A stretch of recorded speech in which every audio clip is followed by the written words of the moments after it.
Bienvenidos, mi casa. Buenos dias, Enric. Buenos dias. So today, hi, I'm Jackie of Nyam and Trod, otherwise known as JuicyChef. My dear friend is here with me today. As you know, Nyam and Trod is that whole local global vibe. We're not traveling right now, so we're trotting through the palette. So today I have a country that I adore represented, Spain, and specifically Enric's home region of Valencia. So what are we going to sample right now? So right now, to start off, we're gonna drink Canalla's White. Canalla is kind of like a shameless, you know. Okay. So this is from Bodegas Arraez. These are the ones that we distribute, the winery. And it's a winery, guess where? In Valencia. Do you know the grape that goes into Yes, it's again, because we are talking about Valencia, it's traditional grapes from Valencia. It's Merceguera and Moscatel. Very classic grapes there, varieties. And yeah, let's have a cheers. Salud. Oh, salud, alright.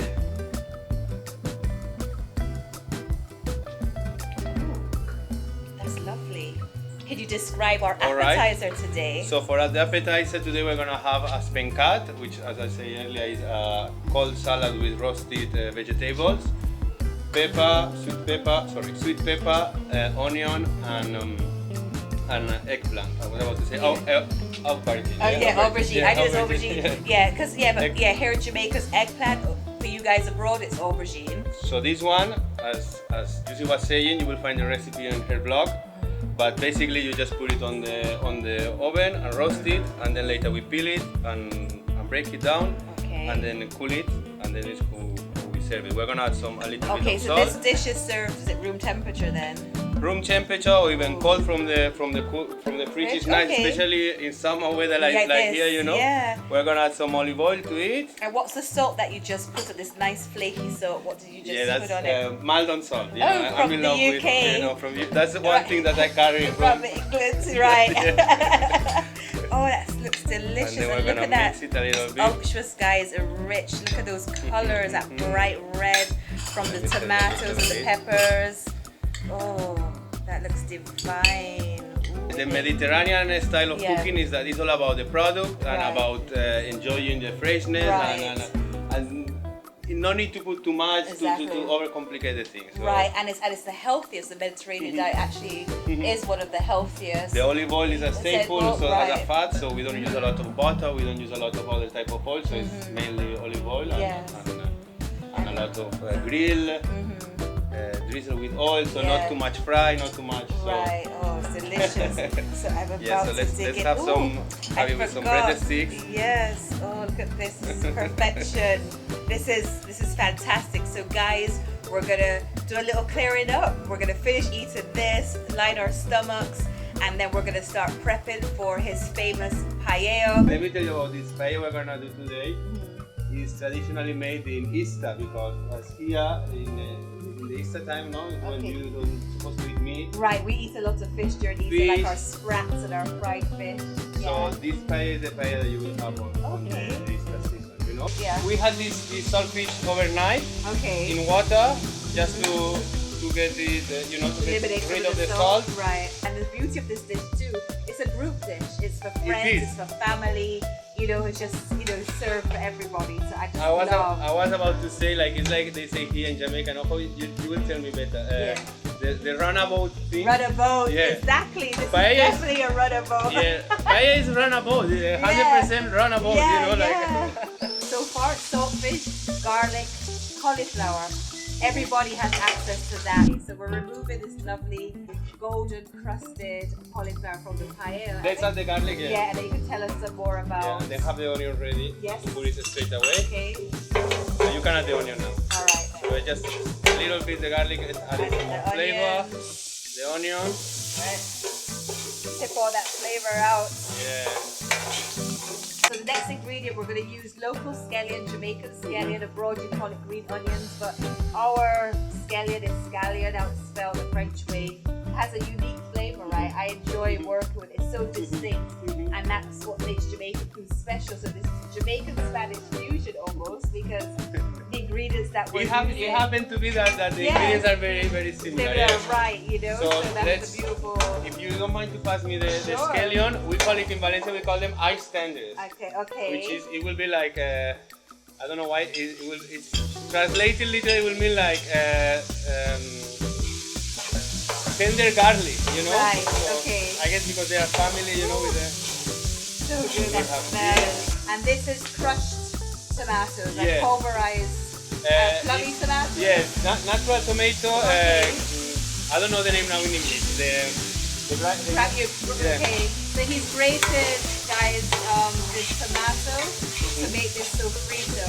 And again, as you see, the tomato has deglazed the pan. As you see, the pan is already clean. Yes, so all the that tomato lovely is getting all deglaze, all the flavor. The vegetables have softened. Now we're So gonna good. get What do you need from me? a little bit of smoked paprika. Oh, I love pimento. Pimento, very good. Very Yes, I love this. Is one of my friends will tell you I'm a spice addict. good. So Perfume to me. we have the sofrito ready. Okay, so what do you need next? We have the saltfish and the cauliflower that is gonna go on top. And now what we're gonna do, I'm gonna add some more oil. Okay. We also have some extra garlic. So this is an infused garlic oil that he's adding, guys. And then we're gonna add the rice. Okay, so I'm going to unravel the rice for you. There you go, Okay. chef. So let me turn this on again. So yeah, this rice, Right. you know this rice, right? Right, because I know that you guys are one of the rice growing regions of Spain. I know you guys also have different, more Yeah, we have affordable different varieties. You know, varieties you of have rice. senia, you have the more like the paella normal rice that you Right. have.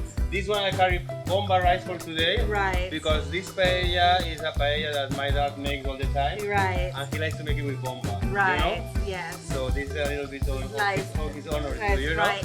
also it's very good because it doesn't get mushy. Right. You know, you don't have to worry. Yeah. You don't have to worry too much about. Okay. So let me add it here. Now he's added the rice. He's going to coat all that rice. Yeah. It's going to soak up that the flavor of the sofrito. Also, it's gonna help us to get the rice looser on the once it's cooked. You know, it's not gonna get Clumpy. and Right. thick, yeah. Okay. So when we're ready, we're gonna just turn it up again and add the stock. Okay. What have you made here in your stock? So we make it very simple with fish heads. Yeah. From the supermarket you can get it, very affordable, very easy. Carrots, even if you have a veggie scraps, that's even better. If not, Yeah. a couple of carrots, one onion or two, and garlic. We got lots of garlic. So we fry it up a little bit. I like when I do my stock, I like to fry it up a little to bit get that flavor. to get that flavor, the fish, the carrot, the garlic, and then just add water, boil it. When it starts to boil, maybe 30 minutes, and stop it. Right. And then let it cool down with the Infuse. fish and everything inside. Yeah. That's the secret. Okay, look at that beauty. Ooh, look at that hue. That beautiful color of the stock.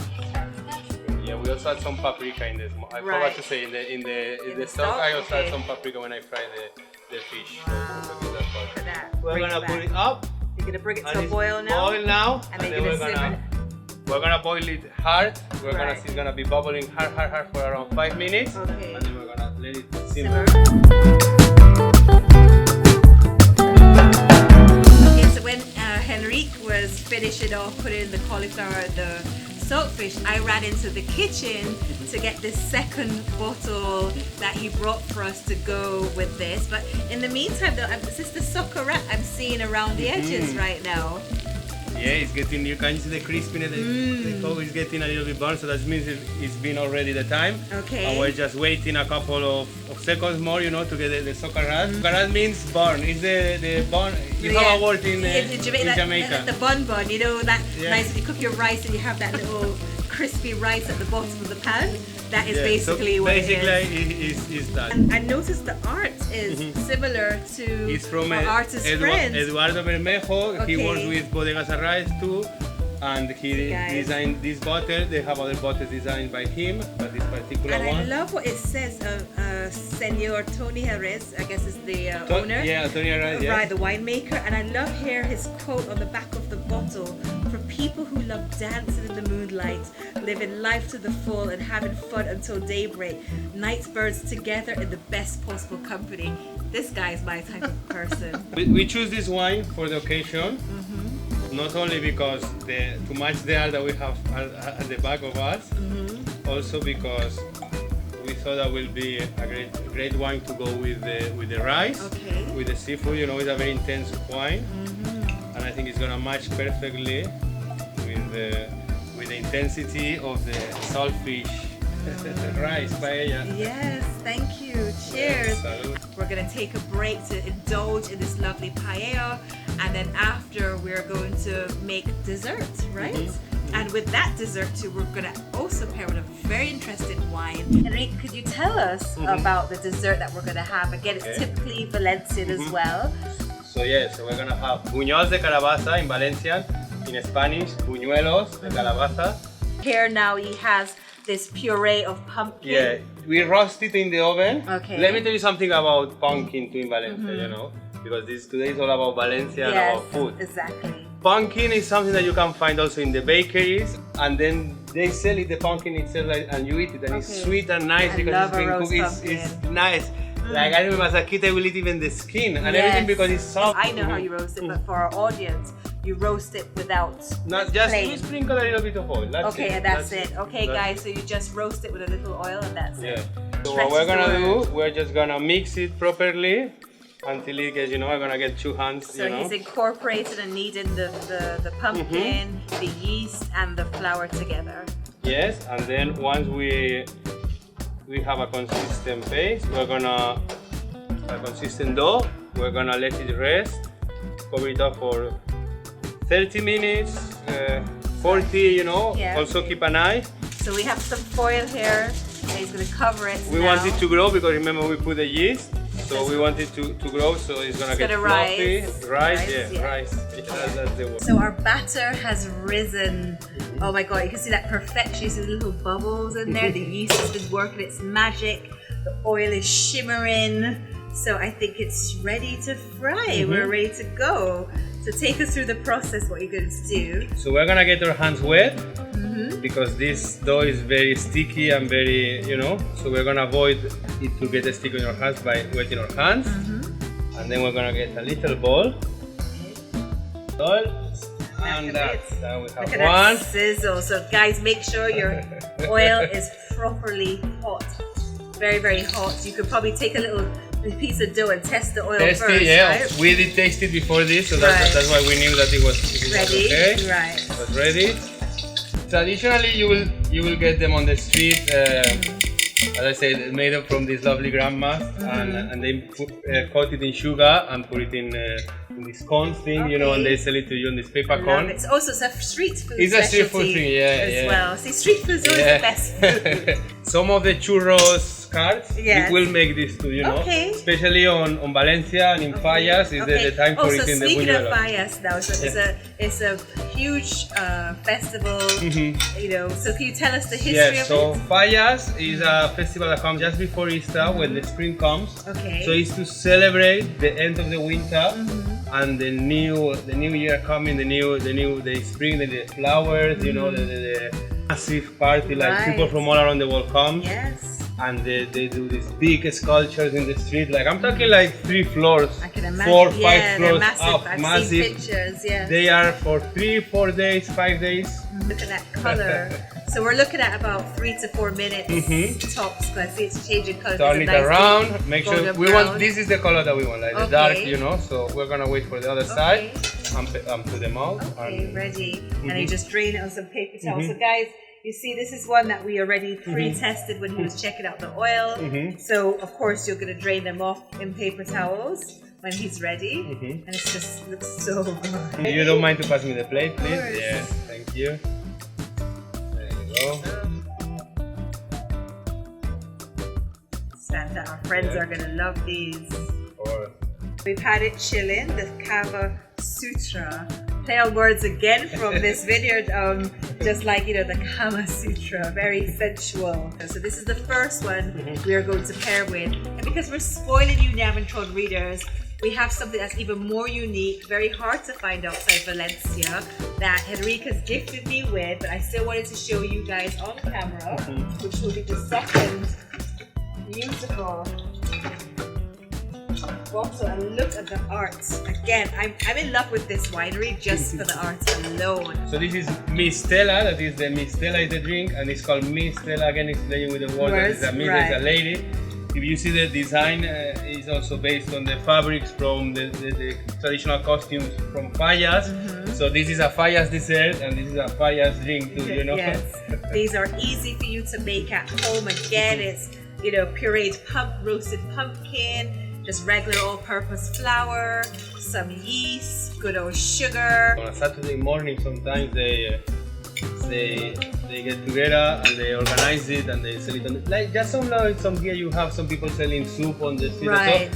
Okay, great. So guys, let's do the last and final step now. So I've got another what you will do, plate. What do you want me to do? So I'm gonna have 2 plates in my hands. So basically what you will do is coat it on the sugar. Okay. Yum. This is proper a donut by a fancy name. Oh, sorry, let me help you. No worry. I've got 2 hands. And that's how you go. And now they are ready to enjoy. Yes. And we have to show them that close-up shot of this divine Valencia buñols de calabaza. Calabaza. And yeah, this is it. And you guys, thank you for joining us for another episode of Nyam and Trod, our cultural trods through our palates. And I'll see you next time for another culture, another guest. And thank you so much, Enric, to be here today with me in my garden to share the food love. Foodie love, everybody. And see you next time on Nyam and Trod.